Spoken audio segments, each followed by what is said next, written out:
Bom dia, boa tarde ou boa noite. Mediante vão ver este vídeo, no horário, óbvio, se chama Adriana Soares. Vamos gravar mais uma aula sobre a bruxa solitária. O que é que faz uma bruxa solitária? Esta é a segunda aulinha. Este é um conteúdo gravado especialmente para um grupo específico, o Círculo de Membros, embora as pessoas que seguem o canal podem ter acesso a este conteúdo. Vamos então lá continuar, vamos fazer a segunda parte. Vamos fazer a segunda parte.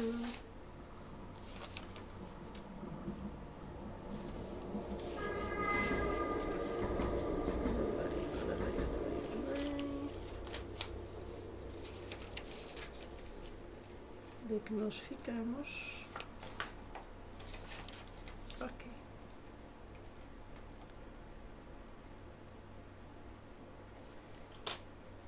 Então, deixa-me cá ver, para eu não me enganar.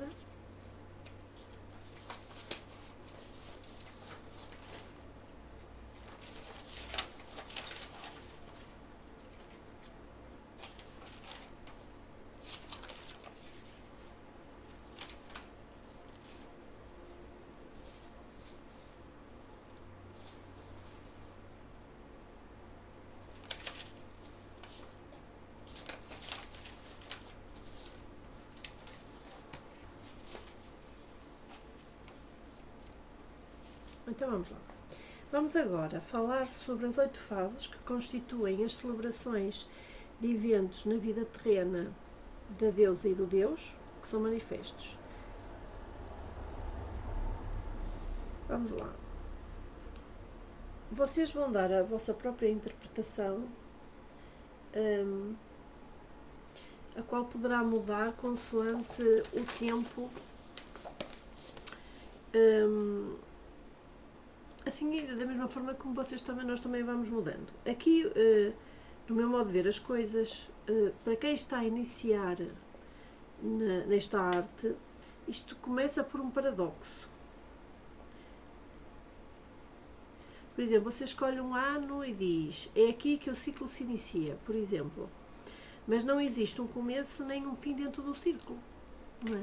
O círculo não tem aberturas.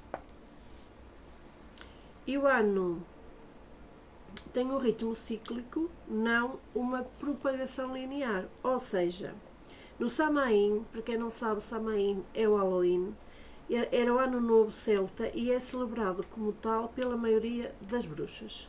O solstício de inverno, por exemplo, é outra argumentação mais que óbvia. A festa mais fácil de nos relacionarmos para um novo começo, que é o Imbolde. O início da primavera. Imbolde é sempre quando inicia a primavera. Okay? Vocês têm que começar a perceber estes termos, que é para depois, quando vocês estão a estudar, a ler alguma coisa, saberem a que é que aquilo se refere. Os primeiros crescimentos, então, começam a surgir. A deusa é virgem de novo e o deus renascido do solstício de inverno aparece agora como um jovem. O seu amor promete consumação, crescimento e fertilidade. O equinócio da primavera, que é luz e sombra, se equilibram, dia e noite em igual extensão de tempo, embora a luz se eleve. Aqui o jovem Deus finalmente quebra as correntes do inverno. O casal agora se compromete na sua união sexual, que proporciona um novo equilíbrio de vida. Em Beltane, que é o festival de maio, que segue ao equinócio da primavera no ciclo anual, a deusa e o deus casam. É impossível que a deusa possa ser uma esposa no sentido cristão, é impossível, não é esse o significado.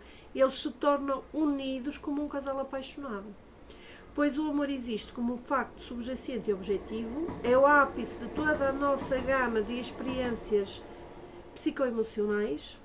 O amor é da deusa e também do deus, no seu papel de jovem Eros, extasiado com a mistura de reverência, de desejo que tanto transforma quanto renova.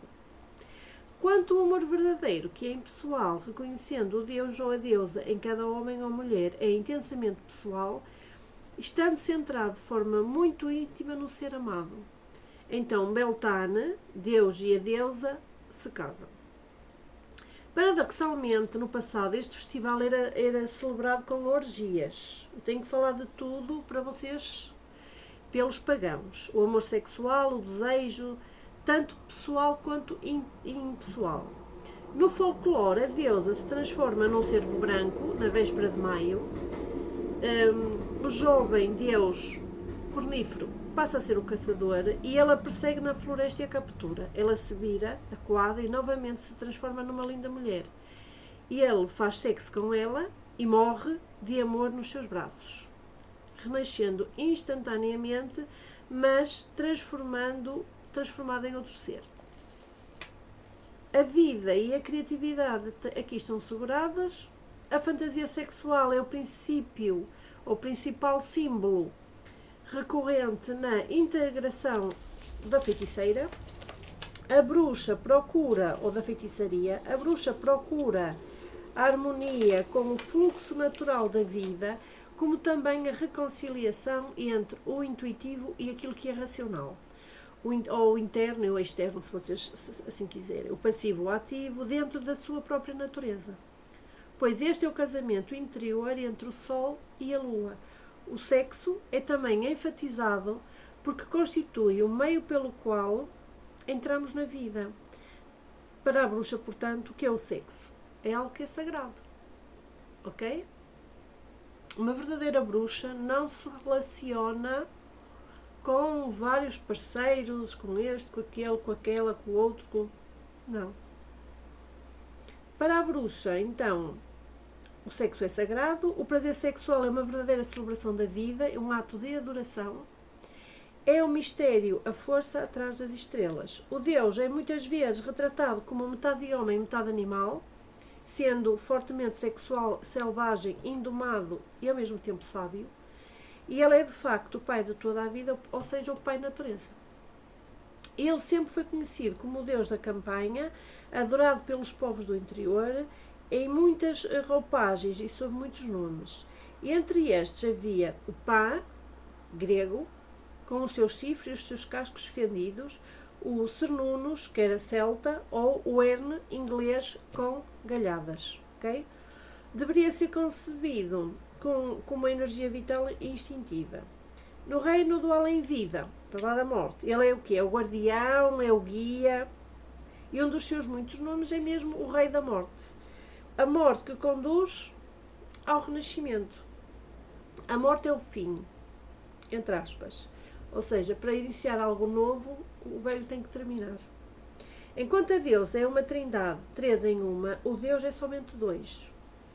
Como Deus no ano em crescimento e Deus do ano que decresce, ambas as personalidades se reconciliam pelo amor da deusa. Isto os mantém relacionados um ao outro. Ele também é o rei do dia e o rei da noite. Estamos a falar de cornífero, mais uma vez. Como rei de dia, ele é jovem, forte, viril, é um caçador que leva com gratidão somente aquilo que precisa. Em tempos recentes, os índios nativos americanos, ou melhor dizendo, os ameríndios, vivem este seu aspecto tão intensamente ao ponto de terem se tornado exemplos arquétipos dentro de uma cultura ocidental. Houve época em que todos os homens viviam assim, e então talvez pudesse dizer que o cornífero caminhava sobre a terra. O rei da noite é o que é o xamã tribal, o sábio.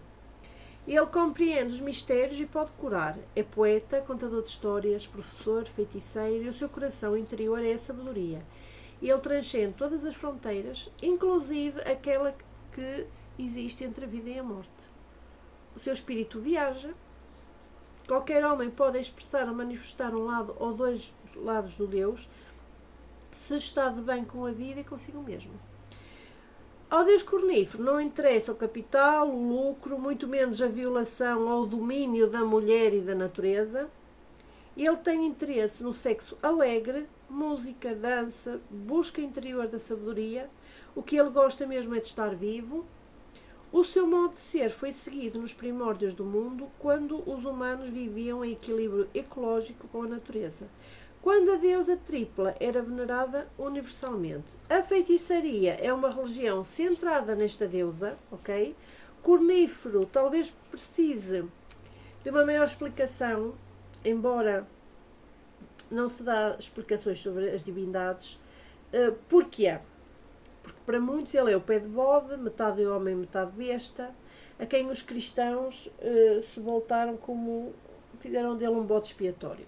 Eles transformaram a sua imagem de chifres e cascos fendidos e forte sexualidade na imagem de um diabo do princípio do mal.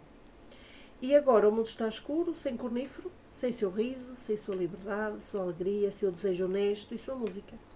É terrível e perigoso quando os homens ficam hostis à força vital, secreta ou abertamente, odiando os seus corpos, os corpos femininos e os corpos da própria terra, escondendo-se atrás de cartões de crédito, de carros, de mísseis e por aí fora.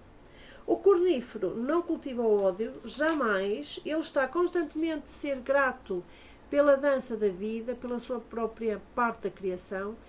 Se a Deus é a terra do nosso ser, ele é quem surge. Viaja mesmo assim, retorna sempre para ela, enriquecido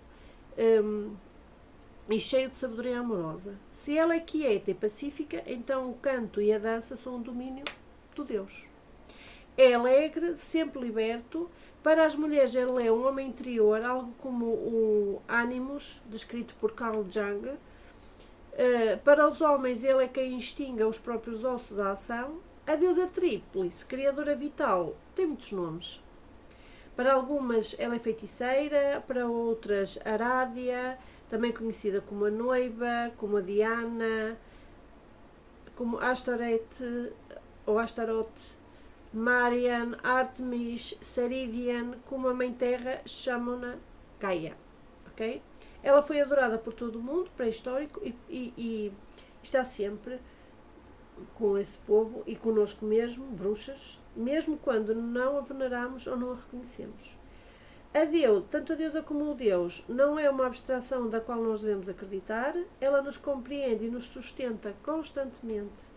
Ela é a essência sentida no coração das coisas, encontramos-la em vários sítios, nas árvores, nas rochas, nos lagos, nos oceanos, em tudo onde existem criaturas vivas. Ela não é só a lua nas 3 fases, mas também a Mãe Terra e todas as expressões da lua na Terra. É toda a infinita hoste de estrelas e, acima de tudo, ela é o espírito dentro dessas coisas e a essência da paz e inteireza dentro de cada um de nós. Ela é também o processo da morte que abre o caminho para a vida nova. Ela é a morte em vida, como a vida na morte. Pois dentro dela estes opostos se reconciliam, como o círculo do renascimento. Nela todas as coisas mudam, toda a mudança é feita por meio do movimento constante e cada dança variante da vida. Ela é o chão do nosso ser, aquilo que nós podemos conhecer do mistério. Muitas vezes é vista como a deusa Lua, como a Lua na Terra, por causa da ligação com os ciclos femininos e com os processos de concepção, ou seja, a geração e o nascimento. Também porque a Lua brilha para nós à noite, tempo de mistério, de poesia, encantamento e sonhos, tempo de intuição e sabedoria feminil. A primeira de suas 3 fases é de Virgem, o começo da vida, indomada, inestruturada. Ela inicia as coisas, viagens desconhecidas pertencem a ela, quer ao mundo ou fora do próprio mundo físico. Outro dos seus nomes é a Dama das Coisas Selvagens, também é conhecida assim. Sente-se bem nos lugares silvestres, longe das cidades. Qualquer mulher pode ter os atributos da Virgem, não importa a idade física. A Mãe é aquela que traz o nascimento. Lá está, quando completamos um livro ou um poema, uma canção, uma tela, ou a realização até mesmo de um sonho, ou vermos um projeto nosso ser acabado. Ela dá tudo à luz, todos os mundos e todos os pássaros e animais, peixes, rochas, árvores e flores. E no sexo, ela é o próprio orgasmo, ok? Na vida é a totalidade e a integralidade. Ela é a primeira fonte vital. Antes dela havia uma unidade primal, aquela que precedeu ao início da vida e que existirá no fim, antes do renascimento. Esta é a harmonia completa, a união verdadeira dos sexos e um estado de possibilidades apenas latentes. A mãe da vida fê-la nascer. Pequenas figuras pré-históricas mostram-na como a barriga prenha e os seios enormes, agachando-se para gerar a vida. Tudo isso enfatiza o sangue e o leite da maternidade, a realidade física e o grande poder junto às qualidades de nutrir e de cuidar. A velha, passamos para aqui. A velha, que é a velha sábia, a sabedoria da terra e das estrelas, ela é a destilação de toda a experiência e de toda a intuição, ela pode curar, conhece as ervas, também conhece todos os mistérios, portanto ela vê padrões, sabe o futuro e aconselha. Mais, o que é que podemos dizer mais? O conhecimento interior e a perícia nos estados mediúnicos e no psiquismo pertencem a ela. Ela dá um fim às coisas, retirando o desgastado para acolher aquilo que é para uma vida nova. Ela é o poder da lua minguante. Nela buscamos a sabedoria da raiz das coisas ou trazemos o nosso próprio poder de volta às raízes, como fazem as plantas no inverno. Mas não existem três deuses. Existe sim a deusa tripla, três em uma, porque ela é simultaneamente cada uma das três. Então, após esta longa pausa de Beltane, prossigo com os outros 8 festivais que revelam a deusa e o deus unidos, criando e sustentando a vida, trazendo as mudanças. Na realidade, falar de cada uma separadamente é como falar da noite sem o dia e vice-versa. No solstício de verão, chega-se ao ápice da totalidade. O deus é um homem no máximo da sua força e também de viralidade, e a deusa é a rainha do verão. Chegaram à culminação do florescimento exterior. Eles são um homem e uma mulher no topo do amor e da perfeição física. No entanto, o sol desta grande celebração, como também do ano da Terra, começará agora a minguar, a diminuir, dando início à jornada interior ao reino da pós-vida, às terras de verão. O Deus é transformado interiormente, okay? Ele zarpa para a ilha do renascimento. É como se designa esta mudança simbolicamente falando. Exteriormente, na natureza, o seu poder penetra o grão, enquanto o sol amadurece o que a terra produz. A deusa é toda beleza e abundância nesta época. Ela preside acima da transformação do Deus, pois acontece pelo seu amor. E é nesta êxtase partilhada que ele se torna outro.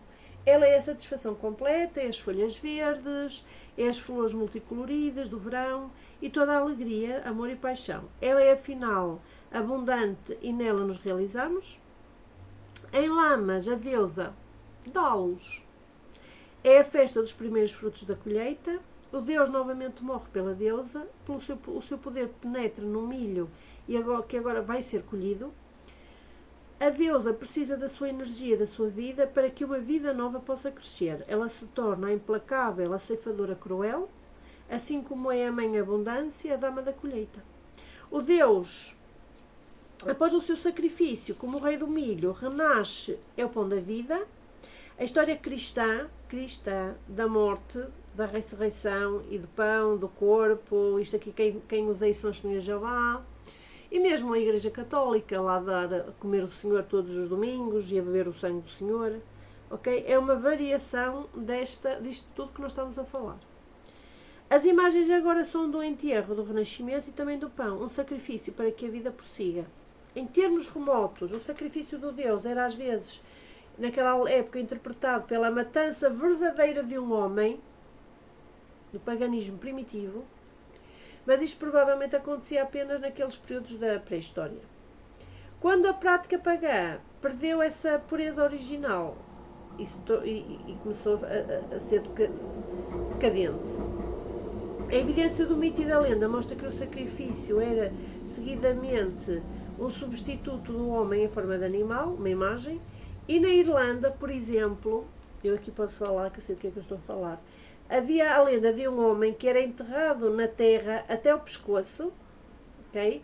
No terceiro dia ele era libertado. Hoje as celebrações não têm a mesma violência, porém há provas de que se derramou sangue no passado, embora não os rios de sangue derramado pelas guerras modernas, como sacrifício ao deus do dinheiro.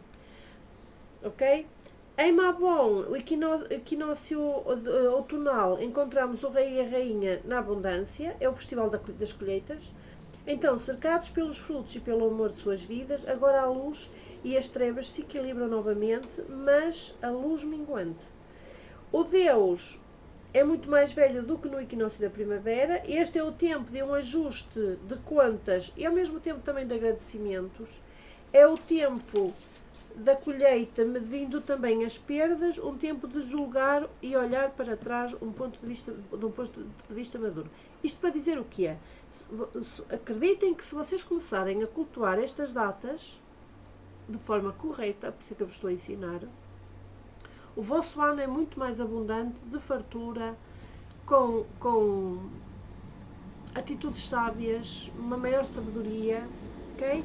O Rei Sol então se torna aqui o quê? O Deus das sombras. Mesmo assim, a deusa nos oferece fartas mesas, despensas e selos repletos, porque foram as colheitas. Há frutos para os pássaros nas árvores, os animais reúnem os seus alimentos de inverno, tudo o que a natureza supriu. É um festival de celebração, de agradecimento. Na festa do Samain, ou não Halloween, para vocês se posicionarem no tempo, aqui começamos um novo ano. É o festival do retorno da morte. Os portões da vida e da morte e aqueles entre os mundos se abrem. Os vivos podem encontrar os mortos e os ainda não nascidos para trocar amor e ao mesmo tempo informações. As feiticeiras não chamam de volta os mortos. Elas são contra isso.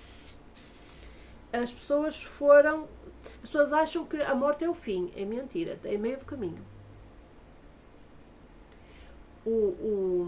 O fim só acontece quando nós voltamos a encarnar aqui na Terra.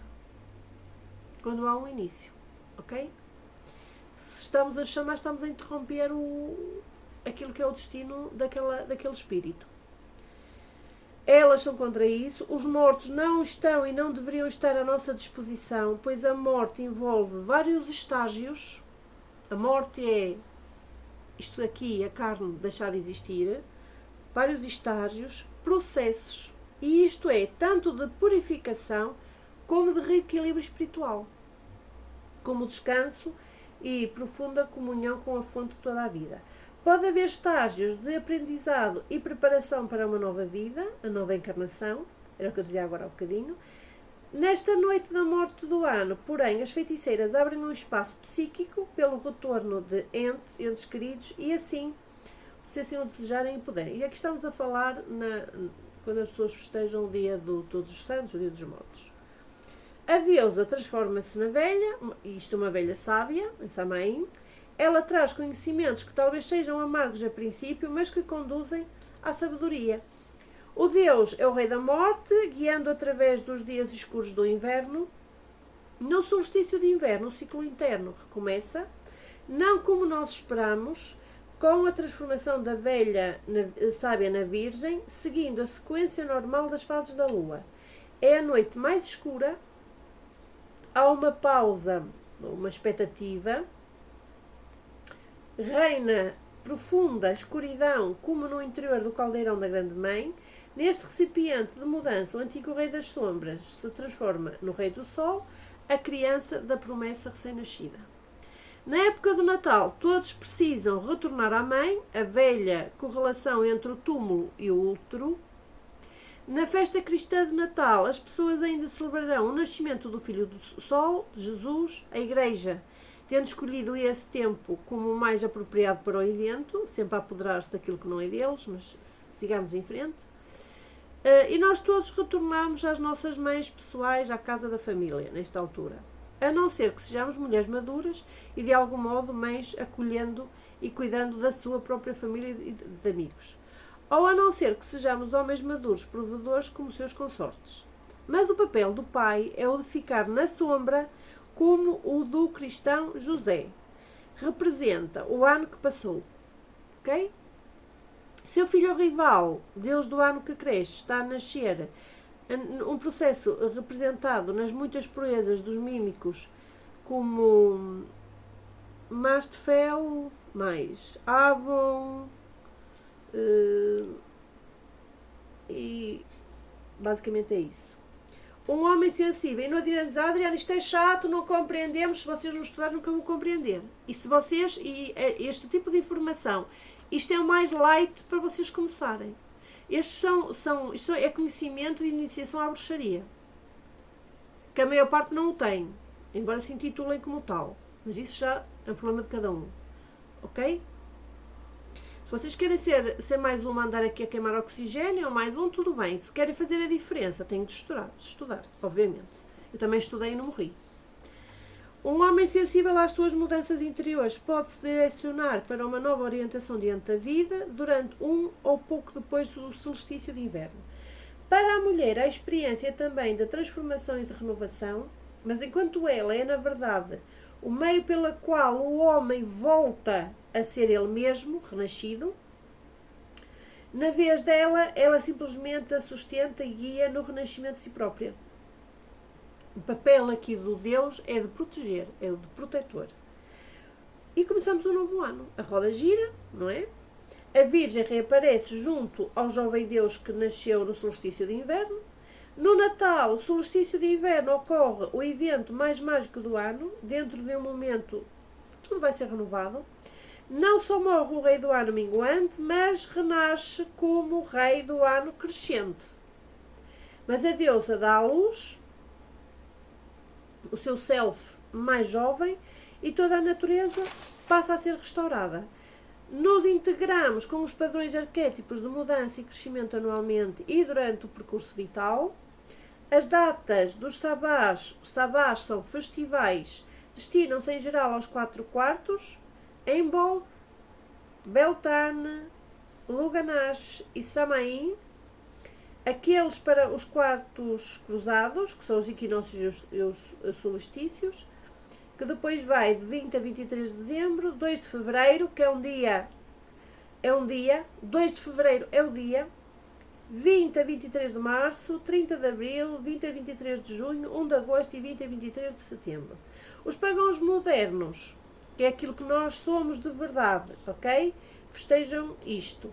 A feitiçaria atual é uma nova religião, brota da semente velha pagã, da árvore pagã, mas não é aquela árvore, é uma árvore nova.